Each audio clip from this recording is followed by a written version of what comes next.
Sveiciens visiem, ar kuriem nesasveicinājāmies vēl. Un man ir prieks, ka Dace mums turpina šo te jauko iniciatīvu un izturību visam gadam tad mums visiem kopā. Gatavojoties tam izaicinājumam, es domāju, ka Dace iemācās visvairāk. Un tie, kas jau kaut ko arī ir tā kā līdz šim zinājuši, tad ir lietas, kas tāpat ir katru reizi nav slikti atkārtot un ieskatīties vēlreiz un parakt kādreiz arī dziļāk pa kādām sugām. Nu tad es domāju, ka uz priekšu. Labi, tad es sākšu droši vien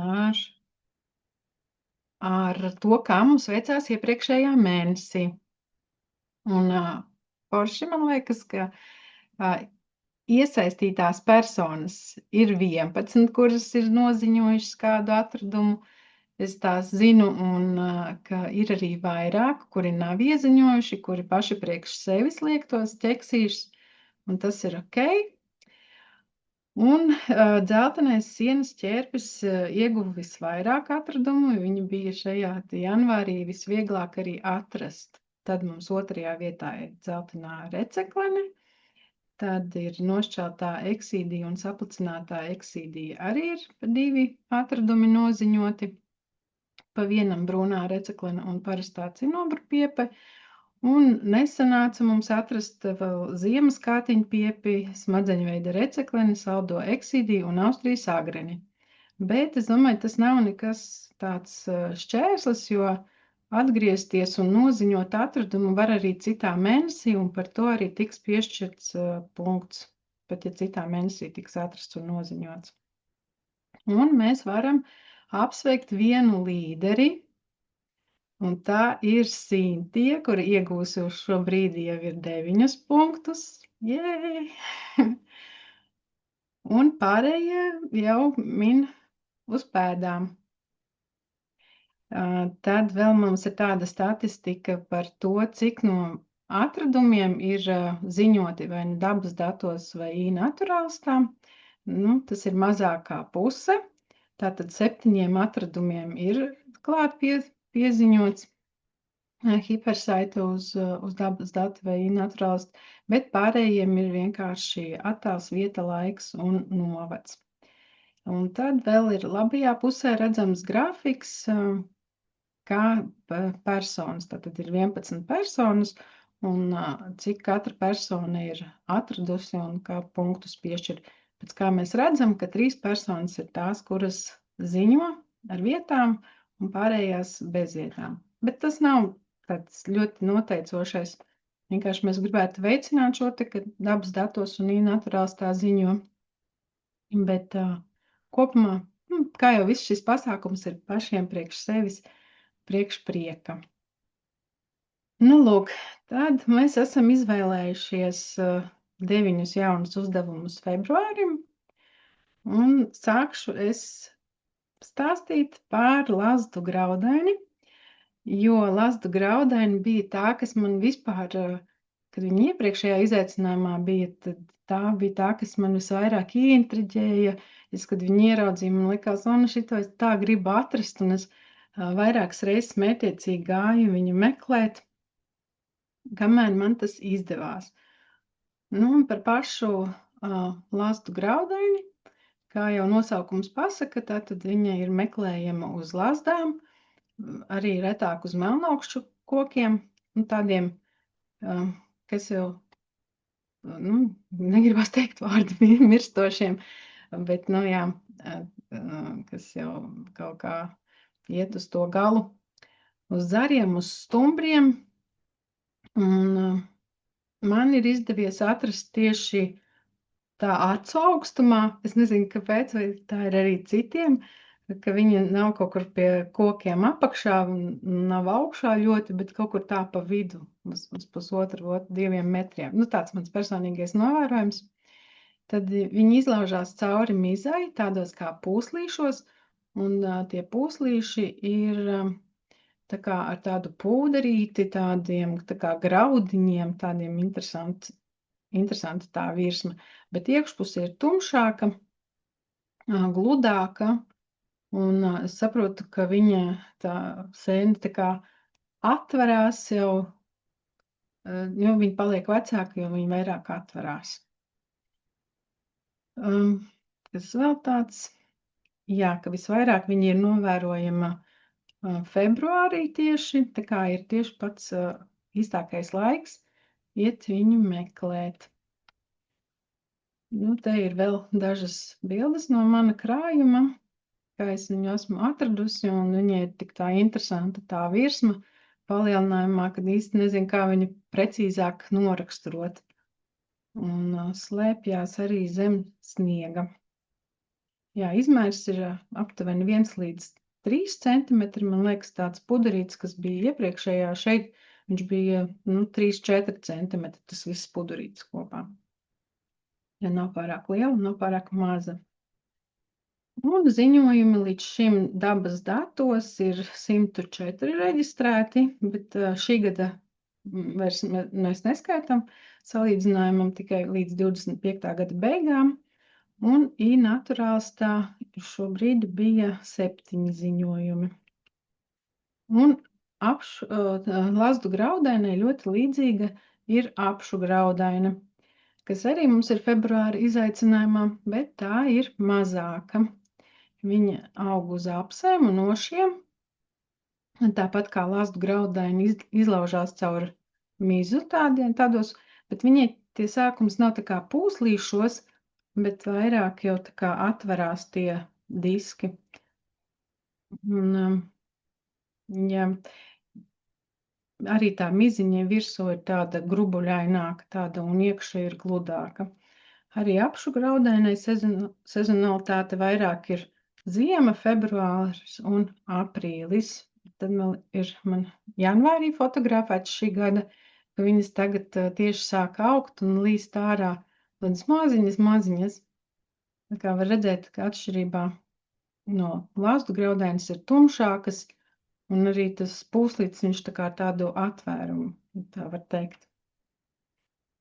Un ziņots ir mazāk nekā lazdu graudaine, dabas datos 36 reizes un iNaturālstā 6. Tā kā jā, paldies, šis bija mans pirmais stāstījums par sēnēm. Vai Diana kaut ko grib vēl piebilst par lazdu graudaini un apšu graudaini? Nu, viss izdevās ļoti labi. Mums ir tāda jau tradīcija, ka mēs dabūjam iedrošināt sākumā cilvēkus, kuriem ļoti patīk sēnes, un sākumā jāiedrošina, un pēc tam viss jau aiziet kā smērēs. Tā kā Dace, super. Par apšu graudaini, par to lazdu graudaini, man arī bija drusciņi jāpaķiķina, jo arī man ir bijis tā, ka es šo sēni atradu acu augstumā. Es gāju pa ļoti stāvu Gaujas krasta nogāzi un sāku slīdēt un pieķēros pie vienas lazdas, lai noturētos. Un tieši manu acu augstumā šī sēne arī tur bija. Lūk. Un man šodien tad uzdevums būs pastāstīt par pāris citām sugām. Pirms es došu vārdu mūsu ķēpju cilvēkam. Un laikam jāsāk tad ar to sarežģītāko mums sanāk. It kā vienkārši nosakāma suga, melnā eksīdija, veido tādas kaudzītes, iepaļu daigu kaudzītes. Ja ieskatās, var redzēt tādus kā dziedzīšus, kā punktiņus. To formu sauc par smadzeņveidu. Smadzeņveida mēdz būt ne tik melna, arī brūngana, bet tāda, ja būs tomēr puscaurspīdīga un tiešām brūna vai tāda sarkanbrūna, tad būs cita suga. Šo es saku tomēr tāpēc, ka meklējot arī bildes un paskatoties drusku vairāk arī dabas datos reģistrētās, man liekas, ka ne visas tur ir šīs melnās eksīdijas. Tā jau ir tajos dabas datos, ka par dažām sēņu grupām tur ir vairāk entuziastu, kas nodarbojas un kontrolē un skatās līdzi, kas tur notiek, un par eksīdijām laikam neviens nabadzītēm nerūpējās. Jā, tāpat kā citas tādas recepļu veida sēnes, pa kurām jau mēs runājam iepriekšējā reizē, arī šī vairāk aug tajā rudens pusē.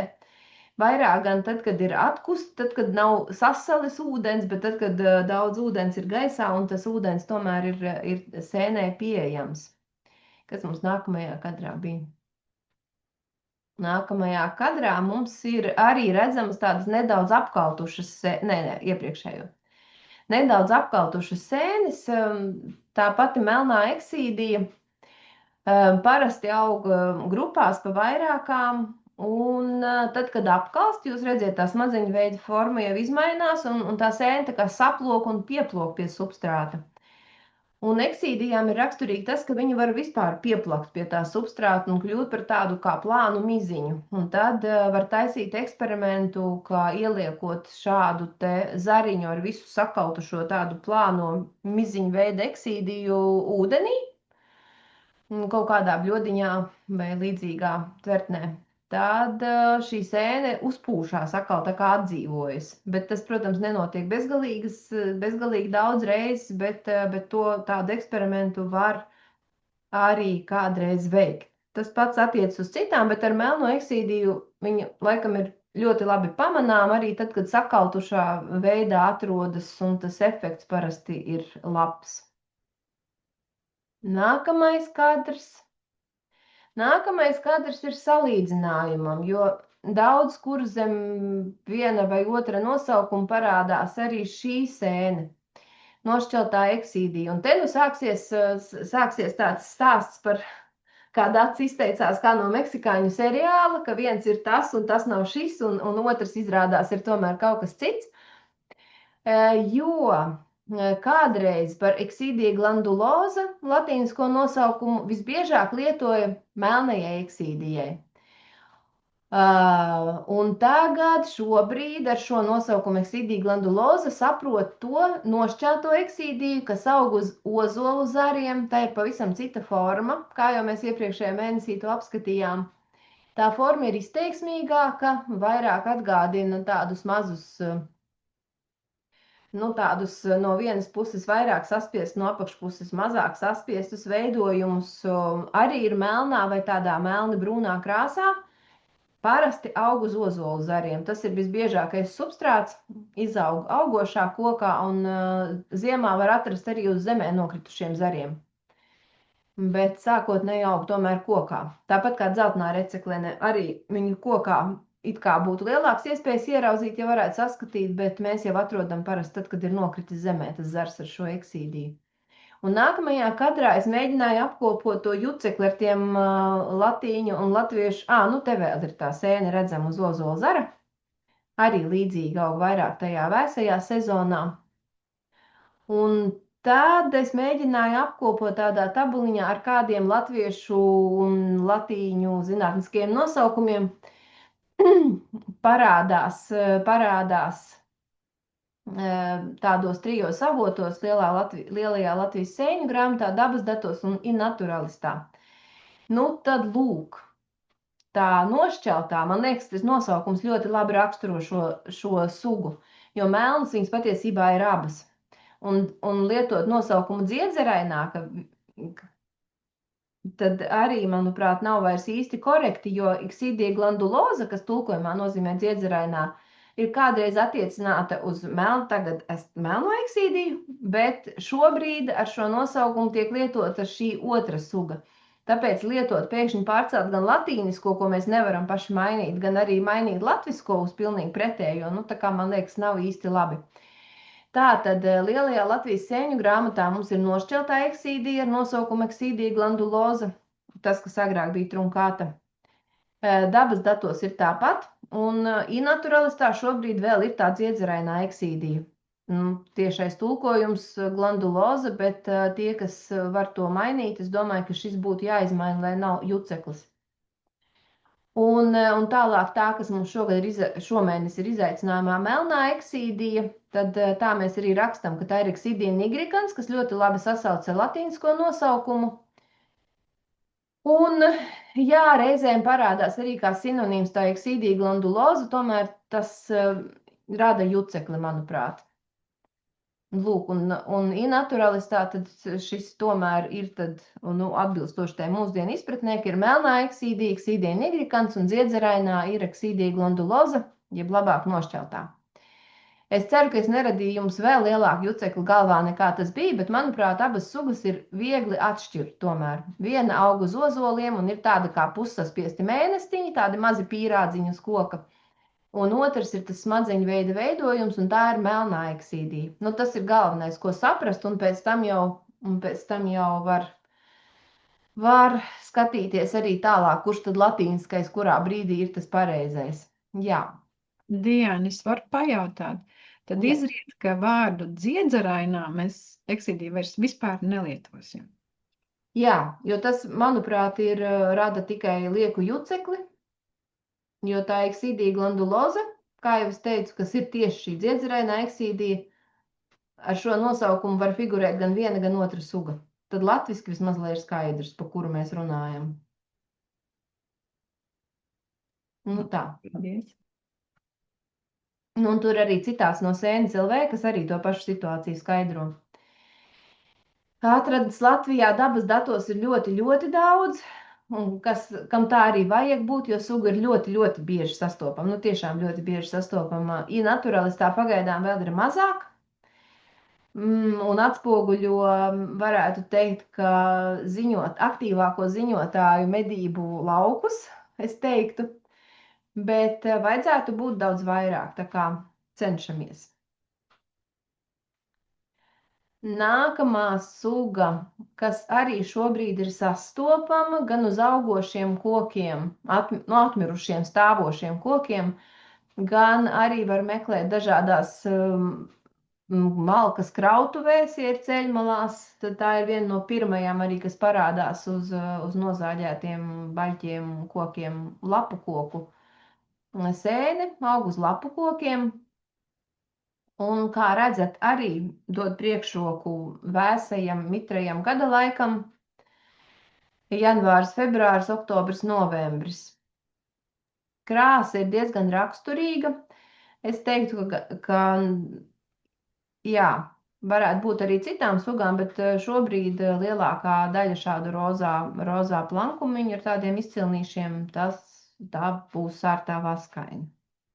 Man šeit radās jautājums par sezonalitāti, ja drīkst pajautāt, vai tiešām viņa tikai tādos vēsākos mēnešos un vasaras mēnešos, pavasara viņu tiešām nevar redzēt, vai tas ir saistīts vienkārši ar ziņojumiem?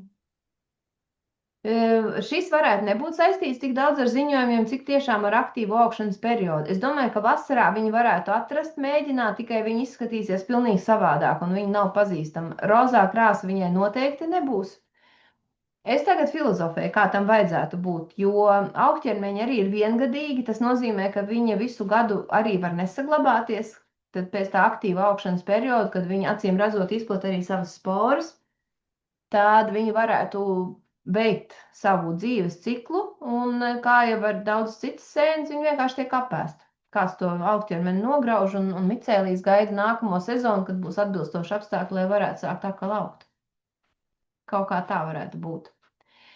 Dažādās augšanas stadijās var izskatīties atšķirīgi. Kreisajā pusē jūs redzat tādu tikko augt sākuši, varbūt tik koša viņi parasti tomēr nebūs, bet tomēr diezgan izteiksmīgi tādi apaļumiņi, kas vēlāk saplūst tādā vienotā, spraucās no mizas apakšas un kādreiz arī mēdz drusku tā kā pacelt mizu. Un īpaši tā mizas pacelšana ir raksturīga blakus esošai līdzīgajai sugai, kura Latvijā, manuprāt, īsti nav reģistrēta augus skābaržu zariem, bet pēc krāsas un viss ir ļoti līdzīgi. Un redzat, tai blakus sugai ir tādi kā pirkstiņi. No ar tiem pirkstiņiem viņi tā kā paceļ to mizu uz augšu, lai atbrīvotos no mizas, un tad pati varētu izplatīt sporas. Tā ir līdzīgā suga. Un izplatībai droši vien, ka vajadzētu būt plašākai. Un atkal šeit jūs redzat aktīvākos ziņotājus naturalista kartē. Es domāju, ka pēc šī izaicinājuma tā karte būs vienmērīgāk noklāta, jo es ceru, ka mūsu klausītāji šobrīd arī ir no dažādiem novadiem, no dažādām Latvijas malām. Lūk, nu tā. Tālāk. Ledus matu sēnei. Ledus matu sēnē es neliku pārāk daudz bildes, jo man liekas, mūsu vidē ir diezgan populāra šī sēne, tad, kad ir aktīvs augšanas periods šai sēnē. Un, lai noķertu šos veidojumus, kas nav pati sēne, bet gan tās izraisīti ledus veidojumi, viņš izkūst siltumā tieši tāpat kā parasts ledus, tad ir jātrāpa brīdis, kad sniega vēl nav daudz, jo parasti aug uz zemē esošiem zariņiem, un, ja uzkrīt sniegs, vienkārši šie zariņi tiek apsekti. Reizēm arī uz tādiem stāvošiem lapu koku zariņiem kaut kādos krūmājos, bet vienalga tuvu zemē, kur ir lielāks mitrums. Nu, tad var arī sniegotā laikā viņus mēģināt atrast uz zariņiem. Parasti aug uz zariņiem, kuriem mizas vairs nav. Un pašu sēnes augķermenis, manuprāt, tā īsti pat neesmu redzējusi. Tie sēnes augķermeņi, kas izplata sporas, veidojas citos gada laikos. Un tie ir tādi ļoti neizteiksmīgi balpelēki pleķīši uz tās koksnes. Bet šos izraisītos veidojumus gan mēs pazīstam droši vien, ka es ceru, ka lielākā daļa no klātesošajiem. Tas mehānisms līdz galam īsti nav skaidrs, un ilgu laiku cilvēki nesaistīja šīs sēnes esamību koksnē ar tiem ledus matiem, bet ar laiku tomēr saprata, ka tomēr šī saistība ir, un ka sēnes izdalītās vielas, tad tos ledus kristāliņus, kuri veidojas temperatūrai nokrītot zem nulles, viņi liek tiem kristāliņiem veidot šos te smalkos sazarotos matiņus, kas savā starpā tā īsti nesavienojas, bet aug kā tādi atsevišķi matiņi. Apmēram tā.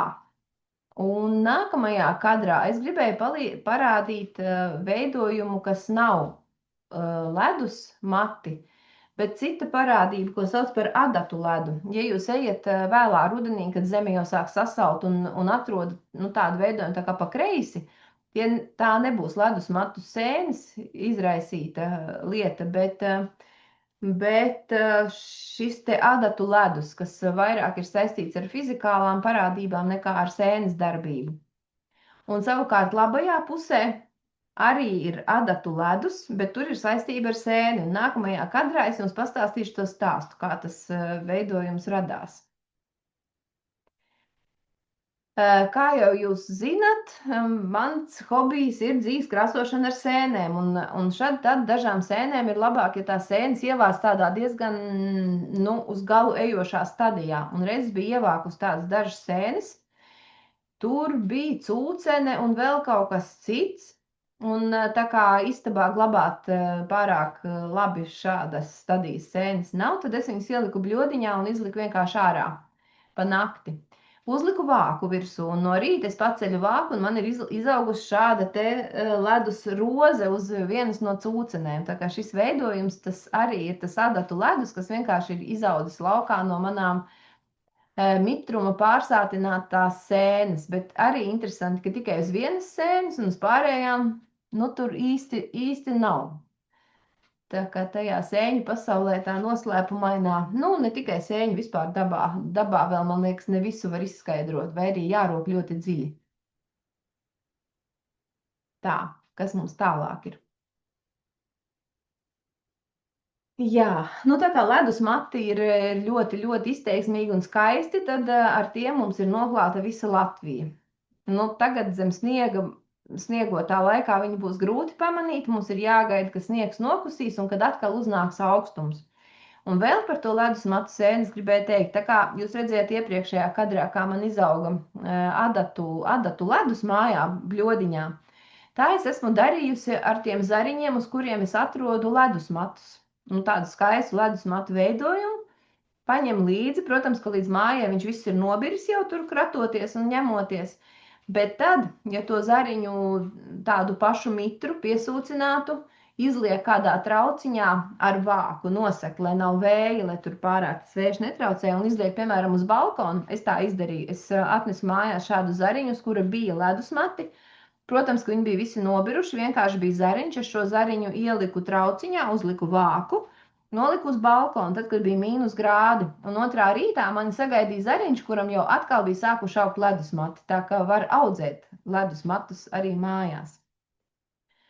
Nu, lūk, arī inaturalistā pagaidām nav daudz ziņojumu, bet arī tas ir labojams.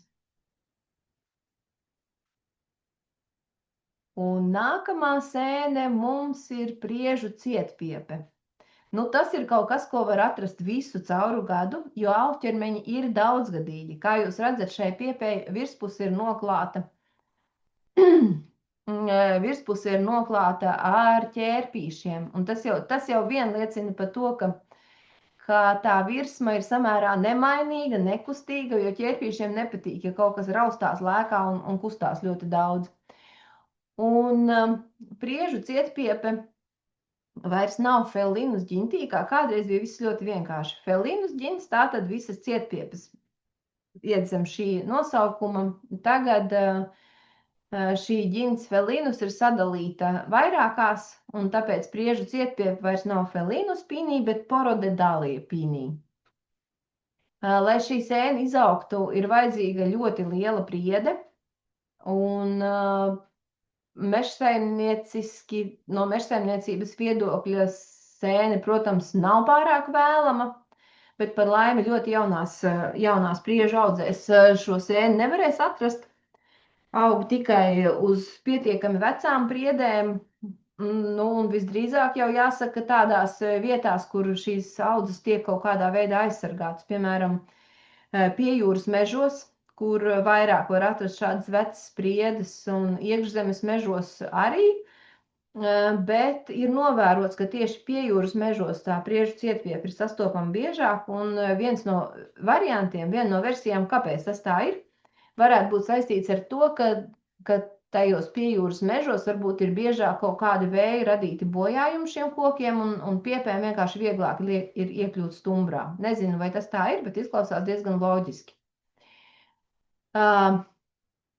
Cietpiepe attaisno savu nosaukumu, ir ļoti, ļoti cieta.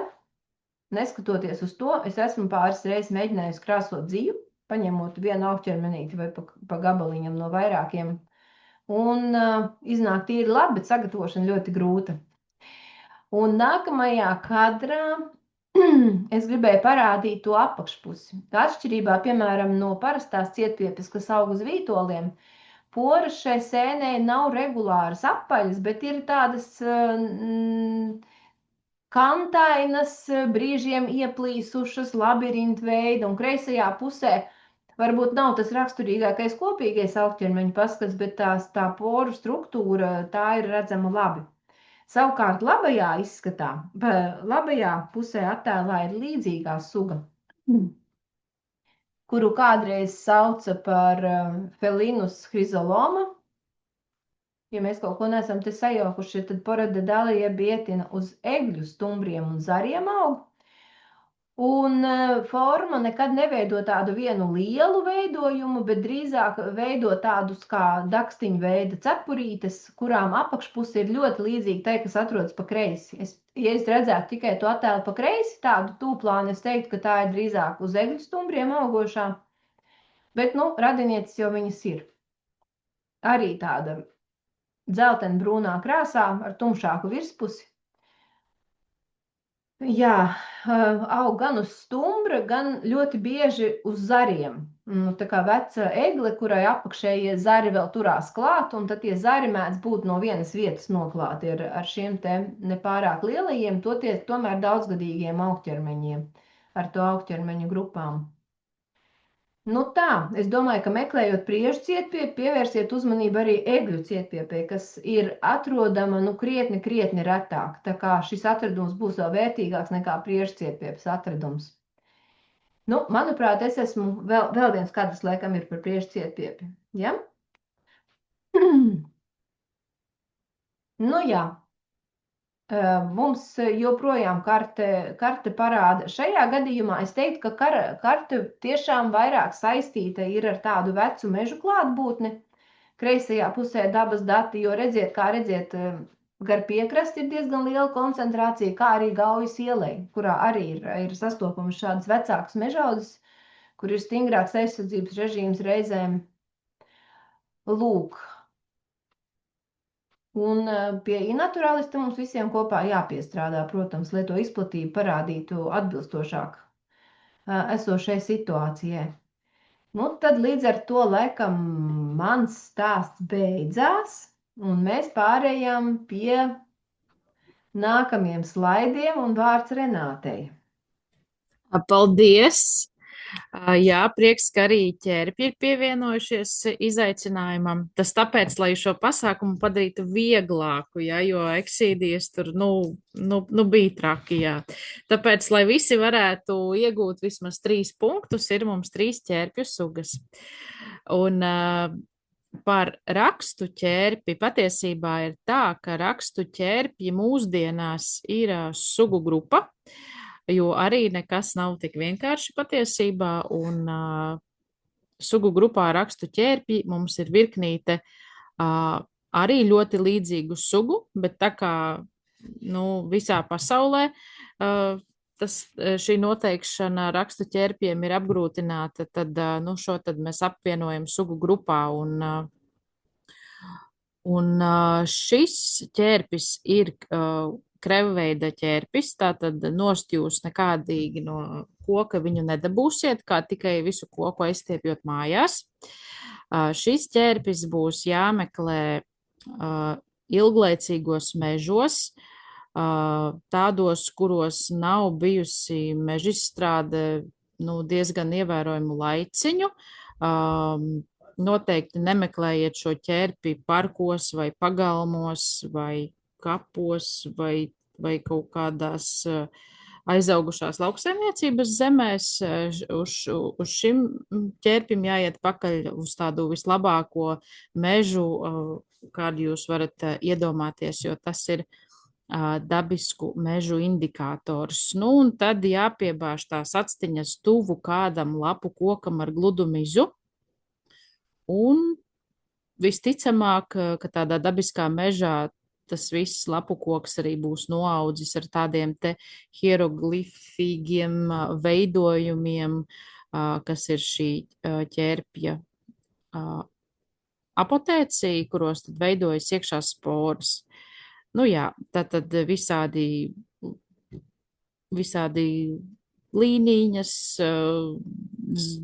zvaigznītes, ķeburiņi, ļoti mīlīgs pēc skata. Viņam ir tātad laponis nozīmē, teiksim tā pamatne viņam gaišāka. Attēlā var redzēt arī, ka viņam ir labi norobežota mala. Var gadīties arī citas līdzīgas ģintis, bet tām visbiežāk nebūs tik ļoti labi nodalāma šī te mala. Un jā, kas vēl par šo? Jā, un uz šī te lapoņa tā tad ir šie te līnija veida apotēcija. Tālāk var nākamo bildīti.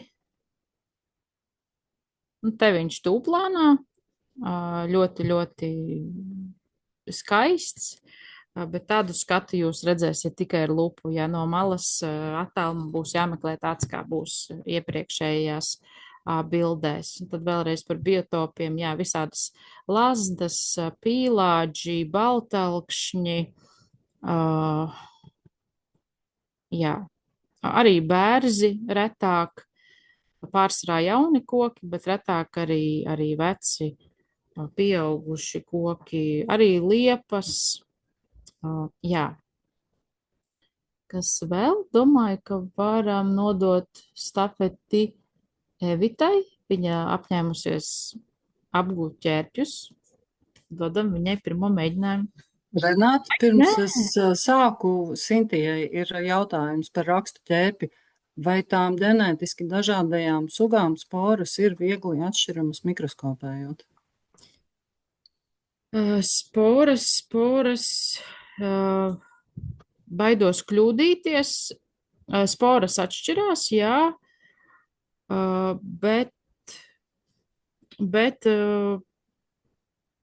ar tām arī var nepietikt.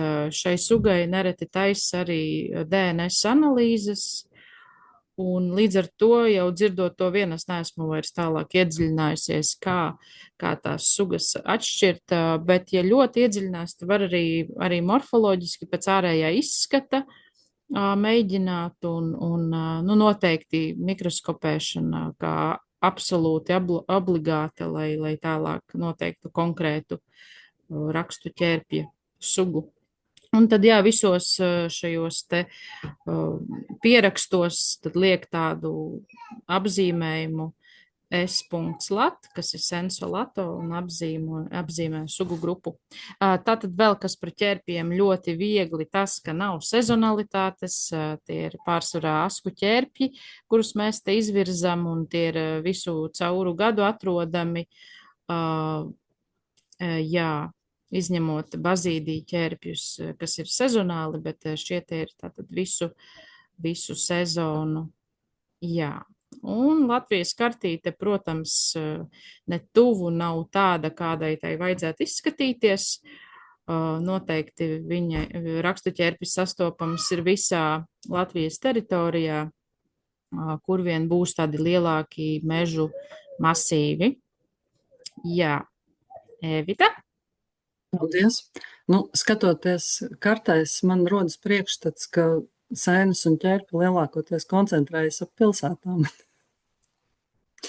Es vēl gribēju iestarpināt par to, ka mans novērojums pēkšņi negaidīts, kad paskatījos savas lazdu graudainas bildes, izrādās tur fonā un blakus ir rakstu ķērpis, un viņš ļoti mīl lazdas, un tur būs, kā tu saka par to zaķi. Un vai sanāca tā, ka tā lazdu graudaina nebija kaut kādā parastā krūmājā, bet tomēr tas bija tāds pieklājīgāks mežs?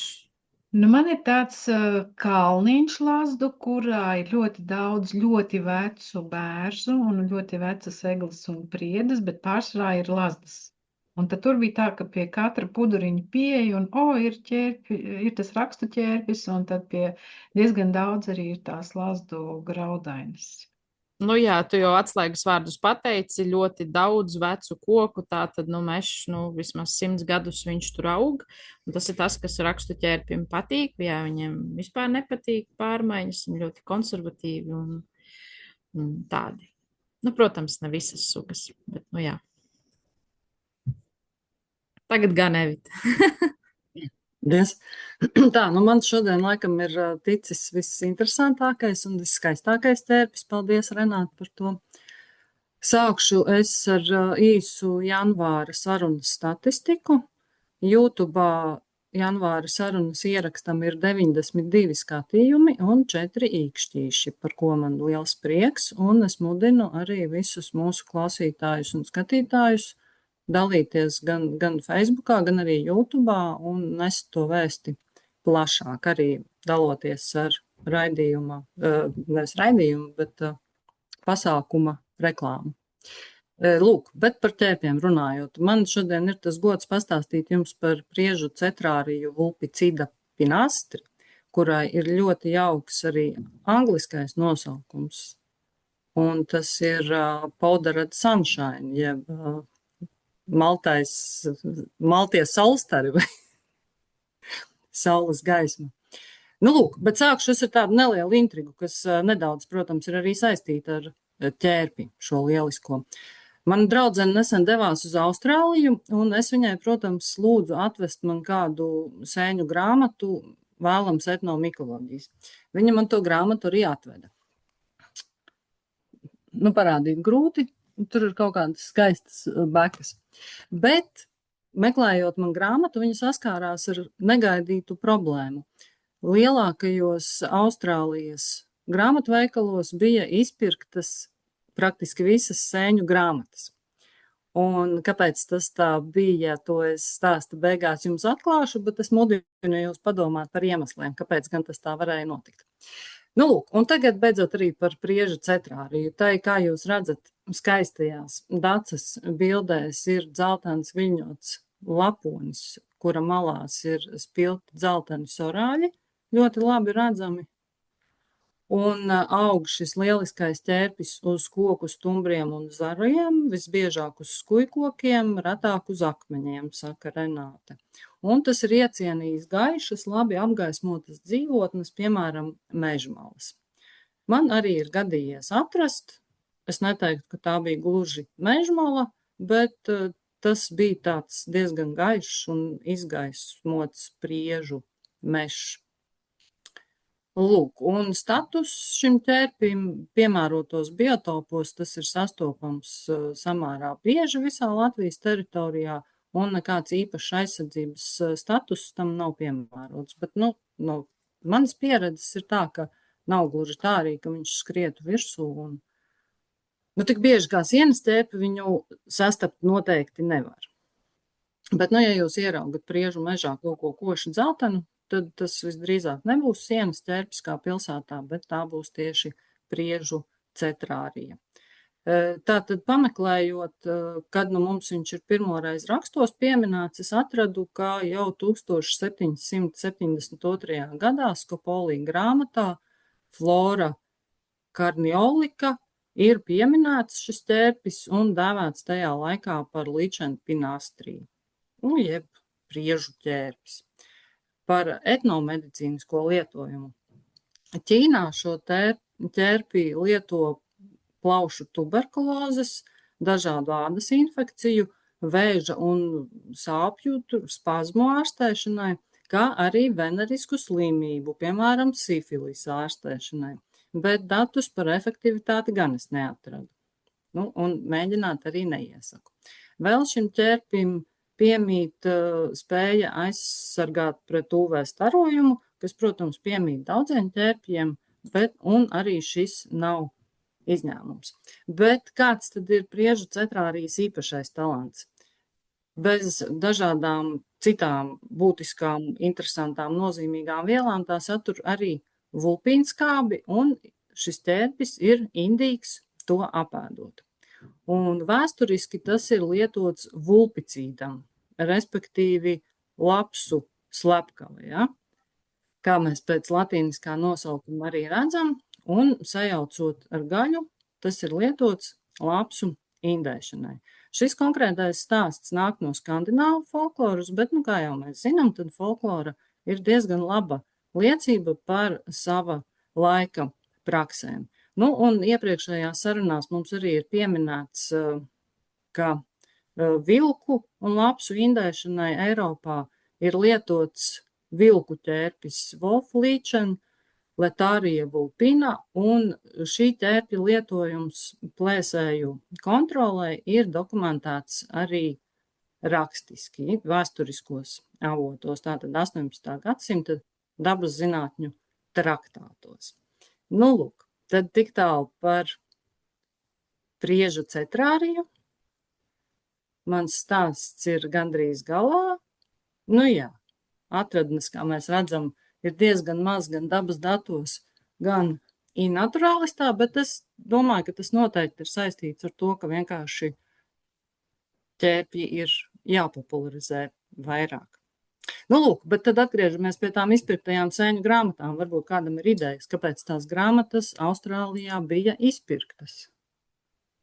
Vai tur nebija kaut kāds stāsts par saindēšanos? Jā, tieši tā, redz, kur cepums danai, tieši tā. Lapsas savairojušās. Nē.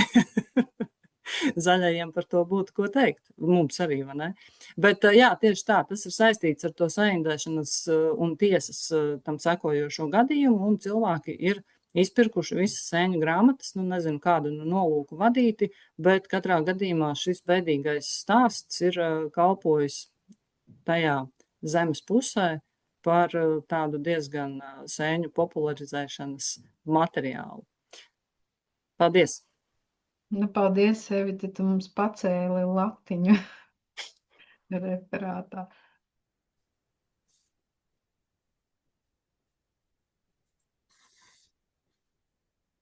Jā, tad es vēl varbūt piebildīšu. Tātad pēc ieraksta beigām es to ierakstu apstrādāšu un ielikšu YouTube un aicinu tad vēlreiz arī dalīties un stāstīt visiem par to, kā mēs te dzīvojam ar tām sēnēm un ķērpiem. Paldies! Jā, pēc tik fantastiska priežu cetrārijas pieteikuma man vairs negribas turpināt, jo šis ķērpis, par viņu man nav tik daudz ko teikt. Noteikti atradīsiet visi. Par to liecina jau tas, ka šis bija saziņots vēl pirms mūsu šīs tikšanās. Tātad ošu ramalīna, ļoti bieži sastopams ķērpis. Atradīsiet to uz dzīvu koku mizas, lai gan ir mums arī gadījums no senas koka ēkas, kur viņš ir atrasts. Tātad māju pagalmos, saciet ar saviem māju pagalmiem, ja jūs dzīvojat viensētās, ja nē, tad uz parkiem, alejām, visur, kur ir brangi lapu koki, tur noteikti vajadzētu varēt atrast ošu ramalīnu. Viņai nepatīk piesārņojums, tomēr patīk tīrs gaiss. Ja neatrodat ošu ramalīnu, tad vainojiet nevis pieredzes trūkumu, bet gaisa piesārņojumu. Bet jā, viņš ir pēc taustes tāds ļoti ciets ar īpatnēju smaržu. Kad viņš ir nobriedis, viņam ir tādi, redzat, attēlā diski. Tajos diskos veidojas sporas, tie ir apotēcija. Var sasniegt ievērojumus izmērus, pat 35 centimetri. Tā, kad šim lupu noteikti nevajadzēs. Kas vēl ir interesanti, uz viņa nereti var atrast parazitējošu sēni, Zviedrijas melnpunktīti. Tad šim te ķērpim tie apotēcija būs melni, tātad sēne, kas parazitē uz vairošanās orgāniem. Ļoti dramatisks stāsts. Kad varētu būt problēmas atpazīt šo ķērpi, tad, kad viņš ir pavisam jauns, nenobriedis, var nākamo slaidiņu paskatīties, pārslēgt. Tad šeit attēlā Ingūnas Rivežas bildē, tātad pavisam jauns eksemplārs, kur tie apotēcija vēl tikai veidojas. Tādus var paturēt prātā, ka šis te ķērpis agrīnā stadijā var izskatīties, bet vienmēr kaut kādai mācīšanās nolūkiem vai mikroskopēšanai, tad tomēr skatīties uz tādiem jau nobriedušiem eksemplāriem. Un vēl nevienmēr paņemot ķērpjus būs garantija, ka jūs viņus varat noteikt, jo tātad varbūt nav izaudzis, ja kā šajā gadījumā, vai citi iemesli. Tad vēl tā attēlā ir uz senas koka ēkas atrasts Raivo Ivulāna atradums, un tad pārskatot šo attēlu, es atcerējos, ka es arī atradu uz senas koka ēkas ošu ramalīnu, bet, citu vietu uz tādas koksnes sausas, nebūs atrodams šis te ķērpis, tikai uz dzīviem kokiem. Senas koka ēkas vienkārši ir unikāls substrāts arī visiem citiem ķērpiem. Jā, tad par šo man arī vairs nav ko daudz stāstīt. Atrodiet, pasmaržojiet. Bērni saka, smaržo pēc riepām. Man pašai liekas, ka pēc naftas.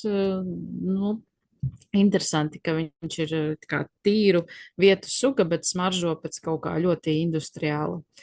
Jā, kartīte, protams, šobrīd šāda nepilnīga, jo neesam raduši ziņot bieži sastopamas sugas. Visiem mums vairāk patīk tos retumus meklēt. Tad šis tāds foršs iemesls, kāpēc paziņot arī biežāk sastopamās sugas. Kā atšķirt no citām ramalīnām. Šī būs vienīgā no ramalīnām ar tādiem diskiem, jeb šo apotēcijiem lieliem apaļiem. Citas ramalīnas būs ar tādiem miltveidīgiem veidojumiem, sorāļiem, kas vēl mums, nu, tieši šāda izskata ramalīnas, nu, nebūs. Ir viena ļoti ekstrēma reta suga, kurai es pat šobrīd neatceros nosaukumu, kas ir līdzīga ošu ramalīnai, bet par to es tagad nekomentēšu, nejaukšu galvu. Sāksim ar ošu ramalīnu. Dubult interesanti, jo reciklene, kas parazitē uz ošu ramalīnas. Jā. Ir tādas, arī parazītiskas sēnes, kas aug vēl uz ošu ramalīnas. Daudzām sēnēm patīk ošu ramalīna. Jā, tā kā lai veicās. Kaut ko redzēju to, nebija tāds mums slaids? Nē, laikam nebija. Tu redzēji gan jau Facebookā, kur Varētu bija ieliktā Inetes skaistā bilde, bet es negribu apbēdināt, bet arī viņas ir jāmikroskopē, viņas ir sadalītas tur un tās receklenes arī ir kā sugu grupas, starp kurām tur iekšā ir vai viskaut kas. Bet es apzināti nerakstīju šo te komentāru, lai neaizbēg potenciālie ķērpju interesanti. Tā kā, protams, visas šīs te sugu nosaukumu maiņas, izdalīšanas, jaunu sugu un tā tālāk notiek arī ar ķērpiem, bet, nu, es domāju, jebkurā gadījumā tam nevajadzētu mūs pārlieku nobiedēt. Nu, labi, liels paldies tev, Renāte, par stāstījumu. Nē, komentārs vienāda galotņu ramalīna. Jā, viņai ir līdzīga, viņai apotēcija arī ir tādi, bet šim ošu ramalīnai šie te zari ir nevienāda garuma, bet tai vienāda galotņu ramalīnai tie zari ir tā kā nofrizēti, tādi kompakti pušķīši. Jā, paldies par komentāriem, aizmirsu pieminēt. Jā, paldies. Labi, tad vēl par šīm te kartēm uztaisīju vienu tādu skatu, kā mums šobrīd izskatās kopumā sēnes un ķērpi noziņoti dabas datos, kas ir kreisajā pusē, un kā ir naturāls, tātad mēs varam skatīties, kur mums vajag braukt un ziņot, tur, kur ir šobrīd vismazāk to oranžo punktu, un varbūt tur ir jātais kādas ekspedīcijas. Tad vēlreiz atgādinājumam, ka skatāmies un lasām drošos avotos par sēnēm. Un es kaut kā tagad netieku klāt pie komentāriem un jautājumiem. Šī būtu tas brīdis un vieta vēl pajautātu kādam vai kādam ir vēl kāds jautājums. Man ir jautājums arī. Nu, Līga sāc. Nē, tad man ir viens jautājums. Atgriežoties pie Daca sākuma, kur tu rādīji aktivitāti, vai mēs redzam, cik no dalībniekiem ir biedrības biedri un cik ir no ārpus biedrības? Es neesmu to skatījusies. Bet tāds aptuvens vērtējums. Bet sanāk tā, ka viņi visi ir grupā. Bet es nezinu, kas ir. Tad mums šobrīd ir 11 personas, sevi es tur neskaitu, man nav informācija laikam par to, vai ir biedrībā vai ne, bet mēs varam to paskatīties nākamo reizi. Mums nav publiski pieejama biedru saraksta, līdz ar to man liekas, ka Dacei grūti ir novērtēt. Mums ir vairāk nekā 100 biedri, es domāju, ka neviens no mums nepārzina arī visus vārdus, tad vajadzētu salīdzināt ar sarakstu. Mēs varam tagad kaut kādu reakciju biedri uzlikt savām kvadrātiņiem, nezinu, sirsniņu vai vēl kaut ko, un tad mēs redzēsim, kuri ir atsaukušies. Tā, drīkst? Man arī piebilde. Lūdzu. Jā, lūdzu. Es paskatījos, kā ir muzeja krājumu šīs konkrētās sēnes. Tad Lazdu graudaina mums ir 4 eksemplāri, Pirmais no tiem ir 41. gadā Smaroda kolekcijā. Tad apšu graudaini ir 8 eksemplāri, vaskaini ir 9, ledusmatu sēne, jeb tas sprungulītis ir 1, jo patiesībā jau mums vajadzētu, lai mums ir ar kaut kādu redzamu augļķermeni, ja, bet, man liekas, ar redzamu augļķermeni viņu ļoti grūti atrast. Un tā priežu cietpiepi ir 5 eksemplāri.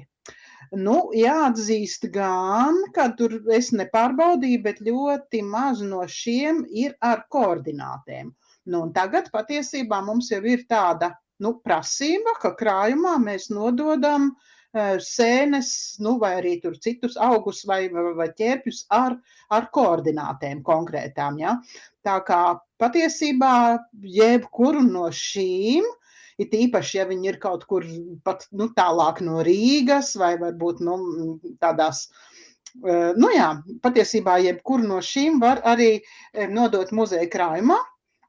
Tagad es tur cenšos ziemas mēnešos, janvārī, februārī, martā nodot pa 100 sēnēm krājumā, un tagad martā man būs patiesībā, es tikšu galā ar visiem jūsu,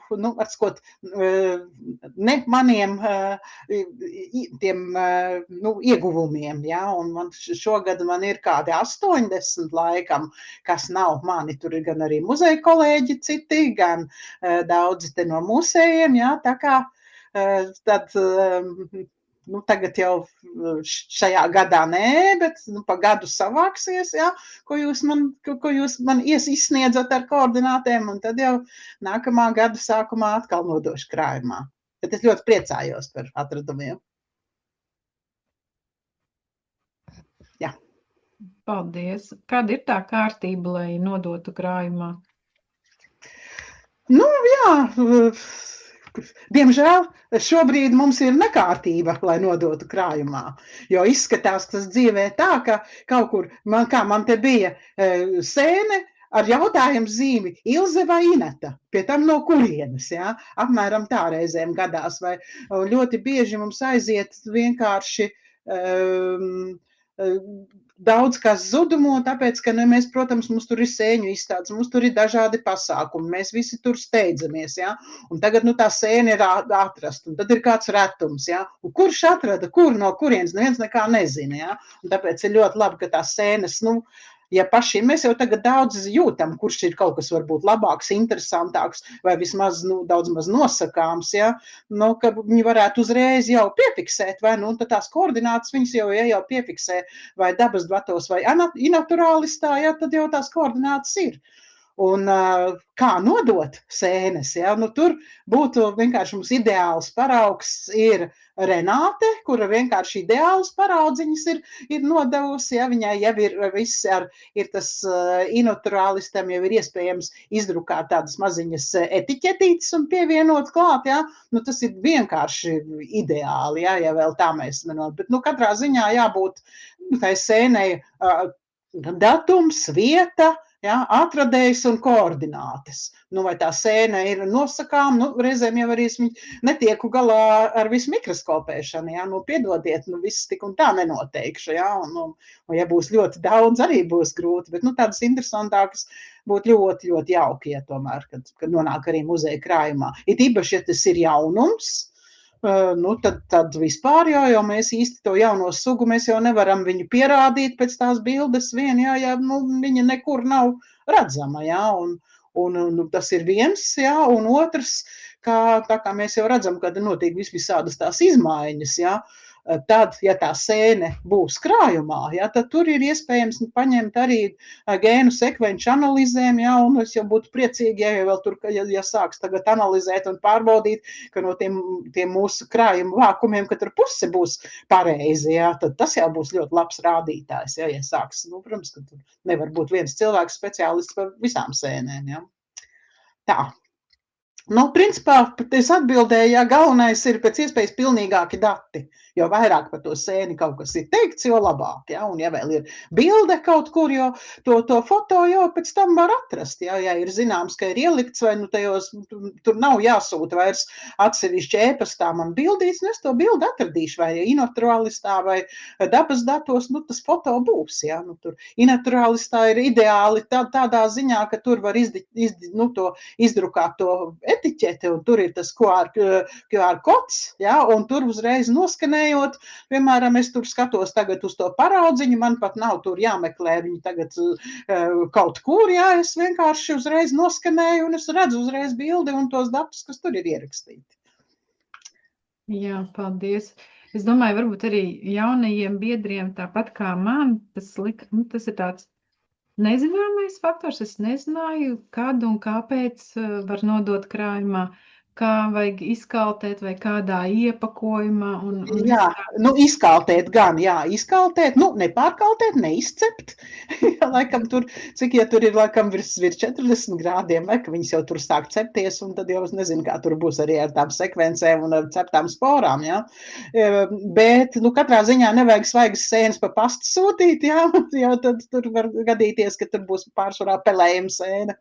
Jā, nu, izkaltēt, un pēc iespējas vairāk, jā, ja kaut kur ir bildīte pieejama, jā, un ko var pierakstīt varbūt klāt, nu, kā jau parasti mums tur arī, ja tur ir smarža, garša, jā, ja tur ir kaut kādas tādas pazīmes, kas var būt, jā, nu, Renāte jau te vispār jau ideāli, jau tur mikroskopētas, jau nodeva ar visām jau mikroskopiskajām bildītēm, tur Renātei milzīgs paldies, jā, jau. Un pats iepakojums. Man pašai, piemēram, iepakojums, aploksnītē var kaut kādā, es viņus vienkārši lieku maisiņos, jā, un pēc tam aploksnēs, var kaut vai no avīzes to aploksnīti salocīt, jā, un vienalga vai kārbiņā. Tas nav svarīgi, jo viņas pēc tam es vienalga pārlieku tajās muzeja aploksnēs, jā, tā kā tas, jā, un vēl kas, viņas, diemžēl, aizņem diezgan daudz vietas, jā. Tā kā, piemēram, kaut kādas milzīgas piepes, jā, vienkārši būs mums telpas nebūs, jā, un ja ir kaut kādi lieli augļu ķermeņi, jā, piemēram, tur tas pats kaut krokainā kasbārda vai kāda tur čemurene, jā, nevajag visu, it īpaši, ja tā ir aizsargājumā sēne, pietiek ar fragmentiņu, nevajag neko milzīgu, jā, tā kā. Jā, paldies, ļoti interesanti. Vai kādam ir vēl kāds jautājums, diskusija, komentārs? Jā, man ir vēl viens komentārs. Komentārs vispār ir no Diānas, bet es pateikšu. Tātad no priežu cetrārijas, krāsojot ar priežu cetrāriju, sanāk koša dzeltena dzīve. Ļoti skaisti koši. Bet es neieteiktu ar to ļoti nodarboties, jo viņa ķērpes ir ļoti maziņš, un es to vairāk kā eksperimentu. Tas nebija liela apjoma, es nokrāsoju burtiski vienu sprīdi dzīves, bet sanāca ļoti skaisti koši dzeltens. Ja. Paldies, Diana. Labi, paldies. Vai ir vēl kādi komentāri, kurus neredzu, vai kāds grib vienkārši izteikties, ieslēgt mikrofonu, ja tas ir iespējams? Varbūt dalīties ar prezentāciju, tad mums būs vairāk vietas priekš mūsu pašiem, priekš sejām. Es vēl gribēju tad varbūt izstāstīt vēl par tiem punktiem un par izmaiņām nelielām. Tad es beigšu dalīties, un tad par to parunāsim brīvākā formā. Tātad tie, kas varbūt ir kāds, kurš ir nesen pieslēdzies un iepriekšējā prezentācijā neredzēja, tad joprojām tos atradumus mēs ziņojam Latvijas Mikologu biedrības un draugu grupā Facebook, kur ir jāpievienojās. Tad esam uztaisījuši tā, ka, lai ātrāk nokļūtu pie mēneša uzdevuma, jānospiež uz izceltajiem postiem. Un tas, kas šobrīd ir nomainījies, jo es sapratu, ka tas tēmturis, kas bija janvārī, viņš īsti nedarbojās un nevarēja ātri un viegli nokļūt pie tā attiecīgās sēnes. Es atvainojos, suns. Jā, un tad tagad ir ielikts pie februāra uzdevuma uzreiz hipersaite uz attiecīgo sēni.